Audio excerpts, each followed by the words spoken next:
Friend, welcome back to my YouTube channel. तो हमने कल आपको पढ़ाया था यानी रे ऑप्टिक्स का सेकंड पार्ट था मेरा कल, ठीक है।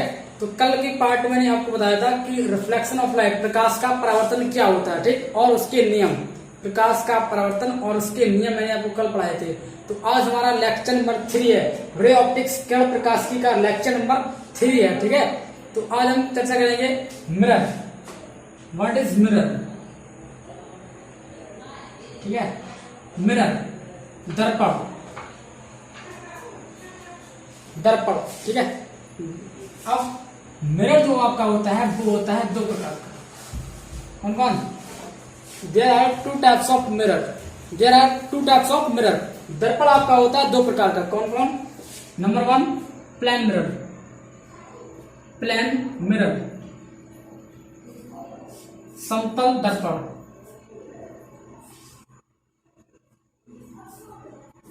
Then second, spherical mirror,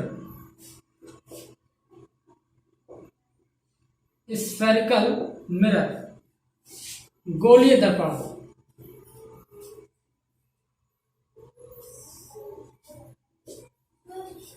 तो दर्पण आपका दो प्रकार का होता है। कौन कौन सा? प्लेन मिरर समतल, और स्फेरिकल और गोली, ठीक है। कौन कौन सा? There are two types of mirror, number 1 plane mirror और स्फेरिकल मिरर, समतल और गोली। कितने प्रकार का होता है? दो प्रकार का, समतल और गोली। तो सबसे पहले हम आपको पढ़ाएंगे समतल क्या होता है ना। प्लेन मिरर, प्लेन मिरर क्या है? प्लेन मिरर क्या है? जो आपका प्लेन मिरर होता है वो इस प्रकार का होता है कुछ। प्लेन मिरर, ये रहा आपका प्लेन मिरर, ठीक है। ये क्या है? प्लेन मिरर, ठीक है। ये ऐसे भी हो सकता है, ये क्या है हमारे? ये हमारे प्लेन मिरर, ये प्लेन मिरर और ये प्लेन मिरर। तो देखो ध्यान से देखना। तो प्लेन मिरर क्या होता है? What is plane mirror? तो ऐसा दर्पण, ऐसा दर्पण जिसका परावर्तक पृष्ठ समतल होता है, ऐसा दर्पण जिसका परावर्तक पृष्ठ समतल होता है, उसे क्या कहते हैं? हम समतल दर्पण कहते हैं, ठीक है। अब समतल दर्पण की फोकस दूरी तथा वक्रता त्रिज्या अनंत होती है। कितनी होती है? अनंत। समतल दर्पण की वक्रता त्रिज्या यानी R और F, वक्रता त्रिज्या और फोकस दूरी इनफाइनाइट, ठीक है। कितनी होती है? इनफाइनाइट, अनंत होती है। इसके लिए मतलब प्लेन मिरर का F और R, फोकस लेंथ, फोकस दूरी और वक्रता त्रिज्या का जो मान होता है वो कितना होता है? अनंत होता है, ठीक है। अब हमारा आता है स्फेरिकल मिरर। क्या है? स्फेरिकल मिरर, गोली दर्पण। अब गोली दर्पण क्या होता है? स्फेरिकल मिरर आपका होता है, हम कैसे कहेंगे? प्लेन मिरर हो गया। अब नेक्स्ट क्या कौन सा है? स्फेरिकल मिरर, ठीक है। अब स्फेरिकल मिरर क्या होता है? स्फेरिकल मिरर, ठीक है। स्फेरिकल मिरर क्या होता है?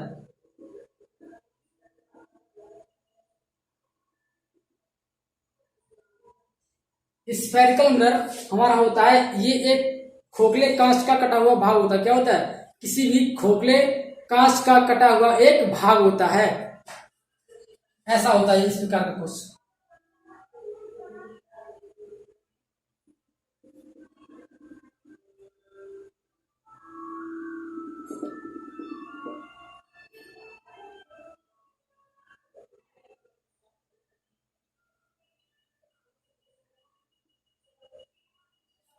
ये बन गया हमारा, ठीक है।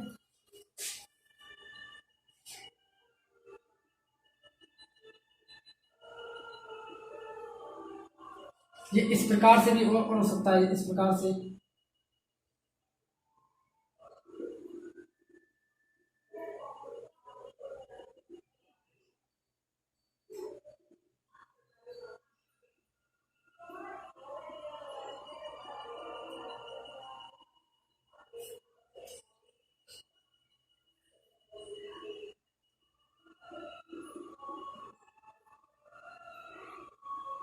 ये इसमें मैंने प्लस कर दी अंदर की तरफ, ठीक है।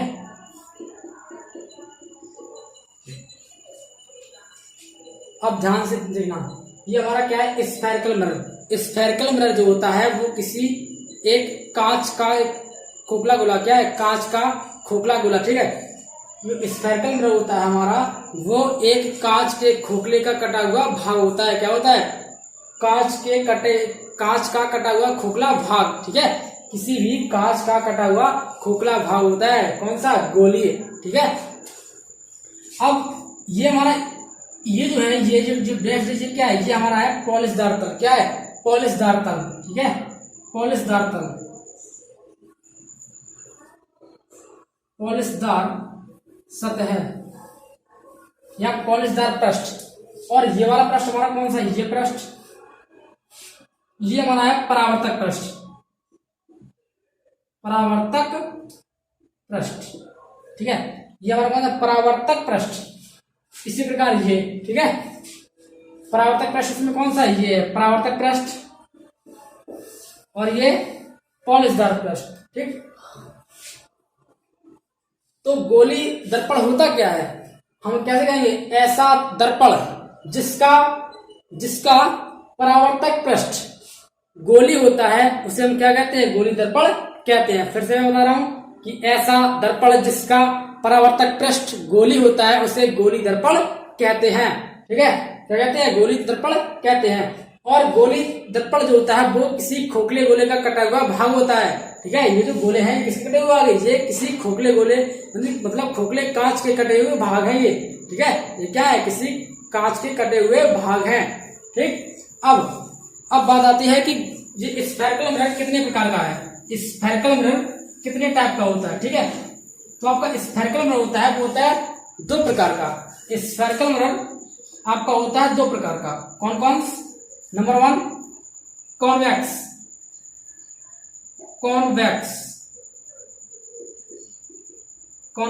कॉन्वेक्स मिरर मतलब उत्तल दर्पण। नंबर 2 कॉनकेव मिरर, अवतल दर्पण।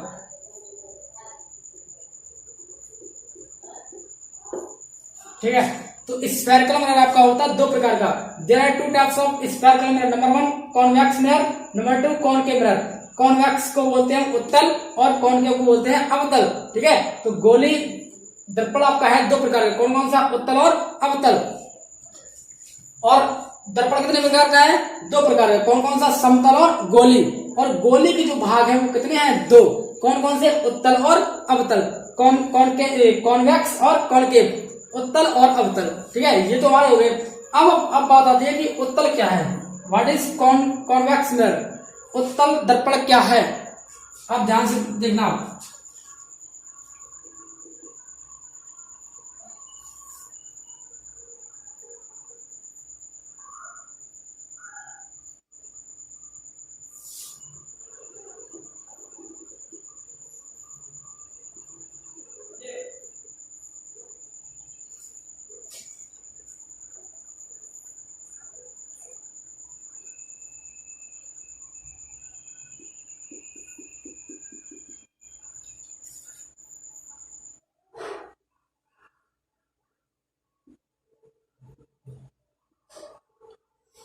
अब देखो ध्यान से,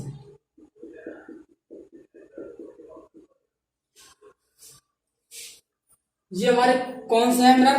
स्फेरिकल मिरर। ये दोनों कौन से मिरर? Spherical mirror. अब स्फेरिकल मिरर की सहायता से हम याद करेंगे कौन से? कॉनकेव और कॉन्वेक्स। जब हम स्फेरिकल मिरर काट देंगे यहां से इस प्रकार, जब हम स्फेरिकल मिरर को 20 यानी किनारे से काट देंगे तो हमें क्या प्राप्त होगा? कॉन्वेक्स और कॉनकेव मिरर। जब मैंने इस वाले तल को काटा इधर से तो हमें प्राप्त होगा कौन सा? ये हमारा बन गया कितना? जो ये भाग हमारा है, इतना भाग, ये कौन सा भाग है? ये हमारा बन गया कौन सा? उत्तल। ये कौन सा भाग है हमारा? ये हमारा भाग है उत्तल। कौन सा है? उत्तल। और ये जो हमारा कटा भाग है, ये कौन सा भाग है? ये हमारा भाग बन गया कौन सा? अवतल। तो उत्तल और अवतल गोली दर्पण के कटे हुए भाग होते हैं। किसके? उत्तल और अवतल गोली दर्पण के कटे हुए भाग होते हैं। तो गोली दर्पण की सहायता से हम उत्तल और अवतल निकाल लेते हैं।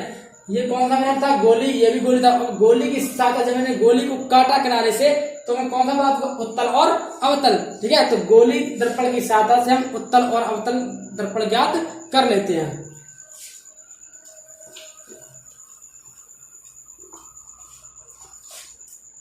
और उत्तल इस प्रकार का होता है, उत्तल ये रहा उत्तल।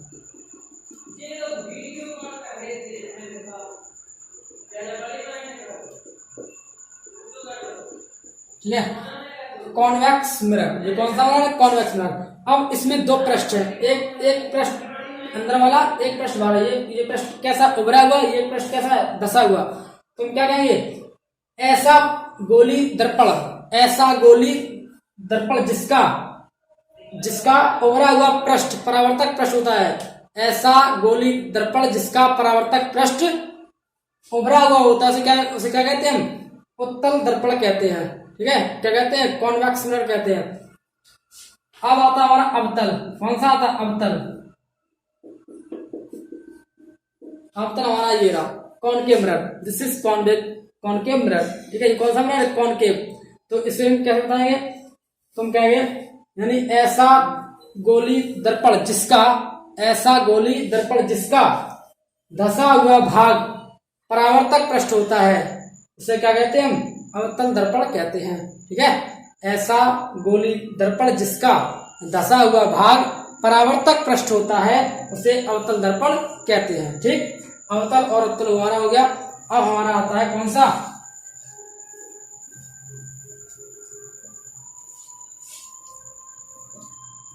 अब बात आती है प्रतिबिंब। क्या है प्रतिबिंब, image. What is image, image प्रतिबिंब।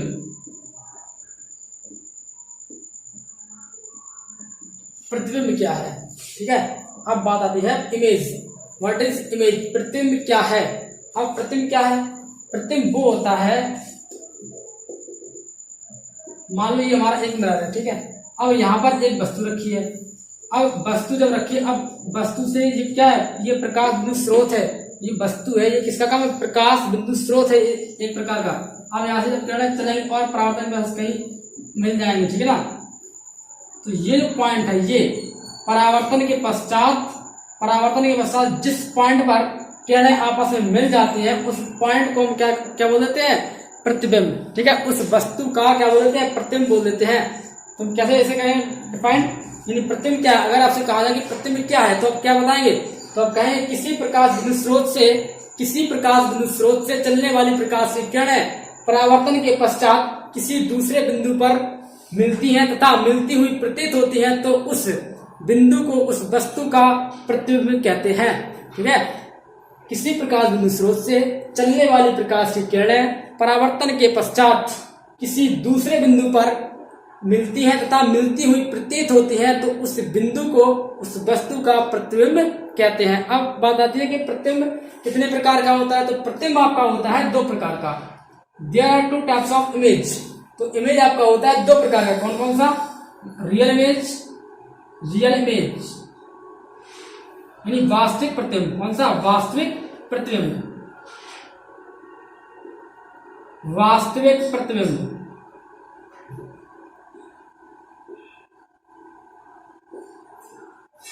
और नंबर दो, वर्चुअल इमेज,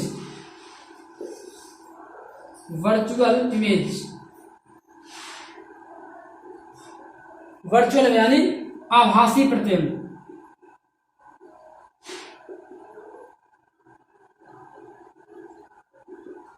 आभासी प्रतिबिंब। ठीक, तो प्रतिबिंब मैंने आपको बताया, फिर बताया मैंने प्रतिबिंब के प्रकार।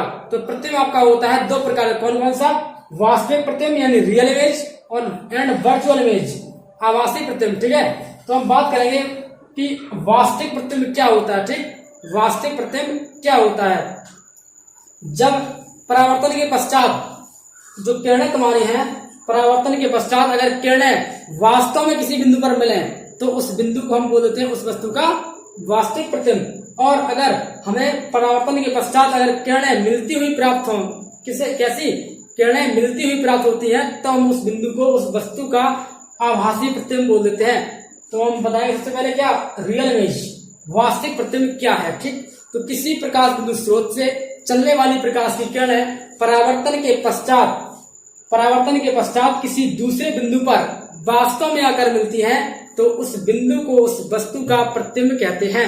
ठीक है, अगर रिपीट, मैं फिर से बता रहा हूं, वास्तविक प्रतिबिंब क्या है? किसी प्रकाश बिंदु स्रोत से चलने वाली प्रकाश की किरणें परावर्तन के पश्चात किसी दूसरे बिंदु पर वास्तव में आकर मिलती है तो उस बिंदु को उस वस्तु का प्रतिबिंब कहते हैं। ठीक, अब बात आती है किसका? आभासी प्रतिबिंब। आभासी प्रतिबिंब ना, कौन सा? Virtual image. तो एक बात और, यानी जो वास्तविक प्रतिबिंब है उसको पर्दे पर लिया जा सकता है, वास्तविक प्रतिबिंब को पर्दे पर लिया जा सकता है और आभासी प्रतिबिंब को पर्दे पर नहीं लिया जा सकता। ठीक, तो अब बात आती है वर्चुअल इमेज क्या है, यानी आभासी प्रतिबिंब क्या है। ठीक है, तो जब किसी प्रकाश बिंदु स्रोत से चलने वाली प्रकाश की किरणें परावर्तन के पश्चात किसी दूसरे बिंदु पर आकर मिलती हैं, यानी मिलती हुई प्रतीत हो। कैसी? मिलती हुई प्रतीत हो, मतलब आपको आभास होना चाहिए कि ये किरणें मिल रही है और वास्तव में वो किरणें ना मिले। ठीक है, तो उस कंडीशन को हम क्या बोलते हैं? आभासी प्रतिबिंब। ठीक, किसी प्रकाश बिंदु स्रोत से चलने वाली प्रकाश की किरणें परावर्तन के पश्चात किसी दूसरे बिंदु पर मिलती हुई प्रतीत होती है तो उस बिंदु को उस वस्तु का क्या बोलते हैं? प्रतिबिंब। उस बिंदु को उस वस्तु का क्या बोलते हैं? प्रतिबिंब, यानी आभासी प्रतिबिंब। कौन सा प्रतिबिंब? आभासी प्रतिबिंब बोलते हैं। ठीक है,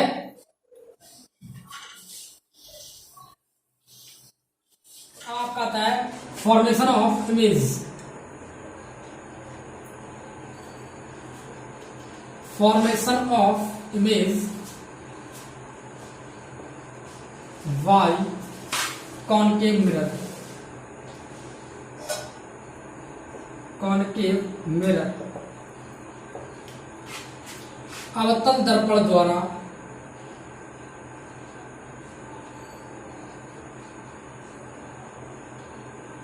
प्रतिबिंब का बनना।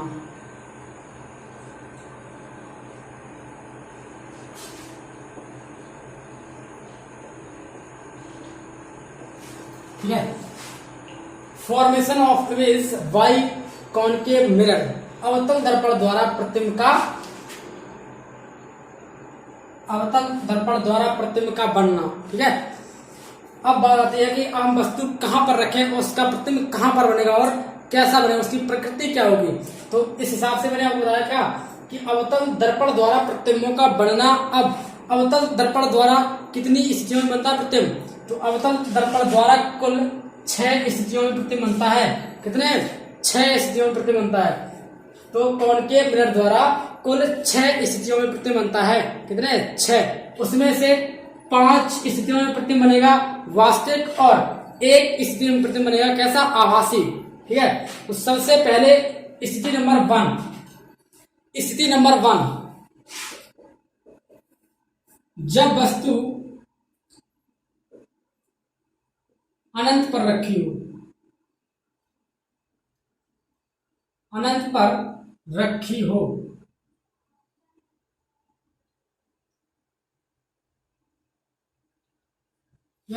जब वस्तु कहां रखी हो? अनंत पर रखी हो, तब उसका प्रतिबिंब कहां बनेगा और कैसा बनेगा?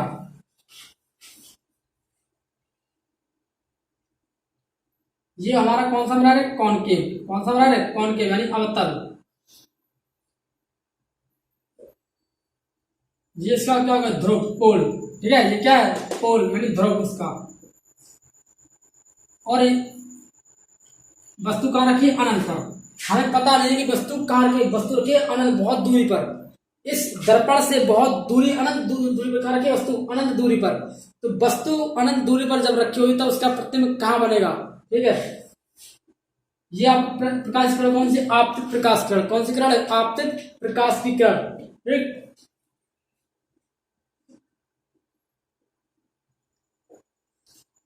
मान लो हमने वस्तु रख दी कौन सी? A B. कोई वस्तु है ए बी, वो कहां रखी है? अनंत दूरी पर। और जब वस्तु अनंत दूरी पर रखी है तब उससे एक प्रकाश किरण, इस किरण का क्या नाम है? आपतित प्रकाश किरण। क्या नाम इसका? आपतित प्रकाश की किरण। और जो प्रकाश की किरणें मुख्य अक्ष के समांतर चलती है वो सदैव परावर्तन के पश्चात फोकस बिंदु F से होकर गुजरती हैं। ठीक है, कौन सी किरण है? जो प्रकाश की किरणें मुख्य अक्ष के समांतर चलती हैं वो परावर्तन के पश्चात सदैव फोकस बिंदु F से होकर गुजरती हैं। तो ये जो प्रकाश की किरण है, मैंने इस दर्पण पर जो प्रकाश किरण डाली है, तो ये जो किरण है इस मुख्य अक्ष के समांतर चल रही है ना, तो मुख्य अक्ष के समांतर चलने वाली प्रकाश की किरणें परावर्तन के पश्चात फोकस बिंदु F से होकर गुजरती हैं। ये कौन सा बिंदु है? फोकस बिंदु F से होकर, ठीक है। और एक किरण मैंने नीचे से डाली इस मिरर पर, ये ठीक। अब क्या होगा? अब यहां इसका होगा परावर्तन, ठीक। अब परावर्तन के पश्चात ये किरण इधर चली गई और जिस पॉइंट पर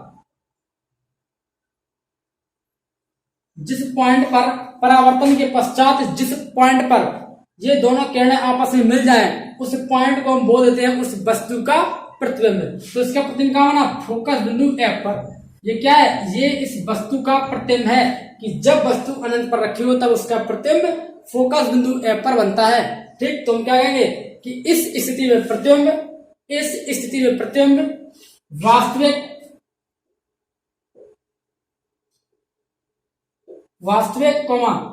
उल्टा छोटा, मतलब वस्तु से छोटा तथा फोकस बिंदु F पर बनेगा, ठीक है।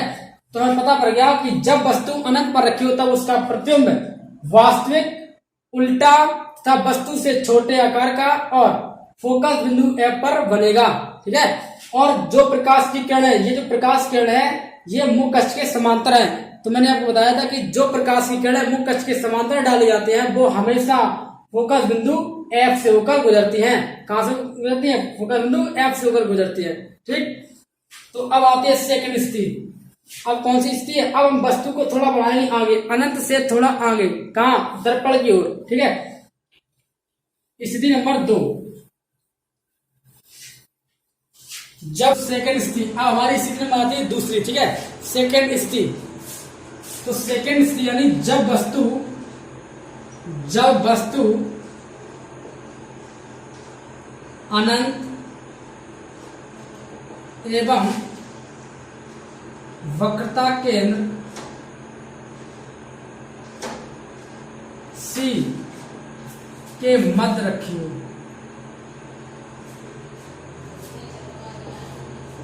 रखी हो जब वस्तु अनंत एवं वक्रता केंद्र C के मध्य रखी हो तो उसका प्रतिबिंब कहां और कैसा बनेगा, ठीक है। तो सबसे पहले इसमें बनाइए फिगर। तो फिगर से हम आपको समझाऊंगा कि इसका प्रतिबिंब कहां बनेगा और कैसा बनेगा। ये मैंने आपका क्या बनाया? ये बना एक कॉनकेव मिरर। क्या है? Concave mirror.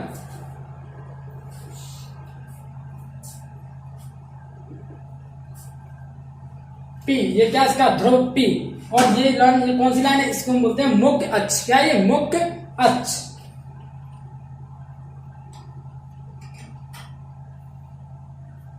और ये मैंने कोई रखती वस्तु, ठीक है, क्या रखती? वस्तु इसका नाम मैंने दिया A और B।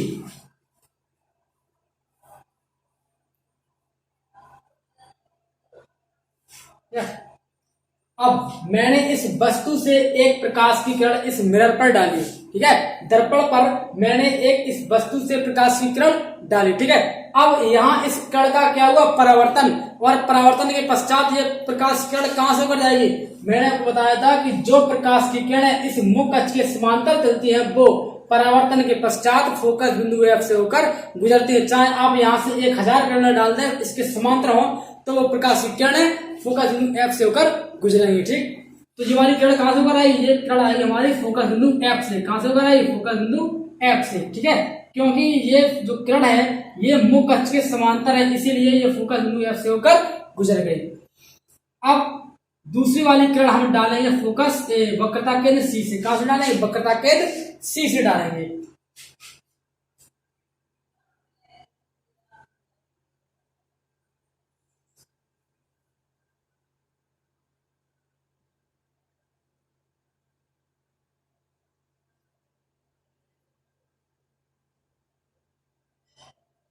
वक्रता केंद्र C।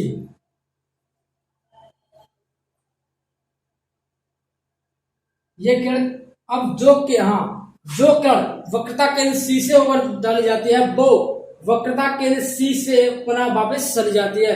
अब मैंने दूसरी किरण वक्रता केंद्र सी से ऊपर डाली तो परावर्तन के पश्चात, टकराने के पश्चात वो पुनः उसी माध्यम में वापस लौट, यानी वक्रता केंद्र सी से होकर चलेगी पुनः। ठीक है, तो अब ये जो किरणें हैं परावर्तन के पश्चात बिंदु यहाँ पर मिलेगा, इस पॉइंट पर, तो इस पॉइंट पर अब इस अक्ष से हम क्या डालेंगे, लंब। क्या डालेंगे, लंब।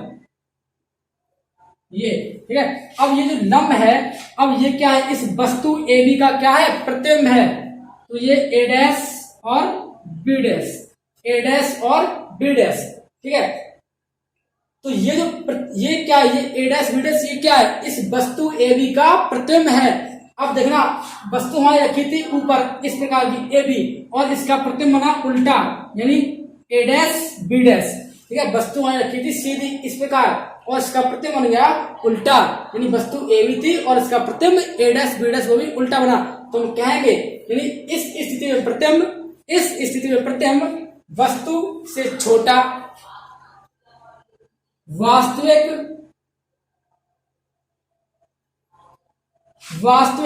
कॉमा। अब वास्तविक कैसे बनाएंगे, आपको यह बता दें कि ये प्रतिबिंब वास्तविक कैसे बना। ठीक है, यदि जिस साइड वस्तु रखी हो उस साइड प्रतिबिंब बने, जिस साइड वस्तु रखी हो उस साइड अगर प्रतिबिंब बन रहा है तो आप कह देंगे कि प्रतिबिंब वास्तविक है। ठीक है, जिस साइड प्रतिबिंब मतलब जिस साइड वस्तु रखी हो और उस साइड आपका प्रतिबिंब अगर बन रहा है तो आप कह देंगे ये प्रतिबिंब वास्तविक बनेगा। ठीक है, तो वास्तविक प्रतिबिंब क्या बनता है, जब वस्तु की ओर बनता है प्रतिबिंब। ठीक है, जिस साइड वस्तु रखी हो उस साइड अगर प्रतिबिंब बने तो आप बोलेंगे कि ये प्रतिबिंब वास्तविक प्रतिबिंब है। ठीक, तो इस स्थिति में प्रतिबिंब वास्तविक कॉमा उल्टा, वस्तु आपके रखी थी इस प्रकार AB और इसका प्रतिबिंब बना उल्टा, उल्टा कॉमा वस्तु से छोटा, वस्तु की जो लेंथ है ये है और वस्तु के छोटे आकार का बना आपका प्रतिबिंब। तो वास्तविक उल्टा छोटा तथा वक्रता केंद्र C और F के मध्य बनेगा। ये प्रतिबिंब, इसकी पोजीशन क्या है, वक्रता केंद्र C और F के मध्य बन रहा है। ठीक है, तथा C व F के मध्य बनेगा। ठीक है, तो क्या कहेंगे कि इस स्थिति में प्रतिबिंब वास्तविक उल्टा छोटा तथा वस्तु से छोटा तथा C व F के मध्य बनेगा, यानी वक्रता केंद्र C और फोकस बिंदु F के मध्य बनेगा। ठीक, तो मैंने आपको बता दिया कि इस जब वस्तु अनंत और वक्रता केंद्र C के मध्य रखी हो तो इसका प्रतिबिंब कहां और कैसा बनेगा। अब इसके बाद स्थिति नंबर आती है कौन सी, थर्ड, कि जब वस्तु वक्रता केंद्र C पर रखी हो। ठीक है, जिस प्रकार आप वस्तु को आगे बढ़ाते जाएंगे और वस्तु का प्रतिबिंब उतनी ही पीछे घटता जाएगा। ठीक है, प्रतिबिंब वस्तु आगे प्रतिबिंब पीछे, वस्तु आगे और प्रतिबिंब पीछे हटता जाएगा। ठीक है, तो नेक्स्ट स्थिति आप कहते हैं जब वस्तु वक्रता केंद्र C पर रखी हो, तब उसका प्रतिबिंब कहां और कैसा बनेगा।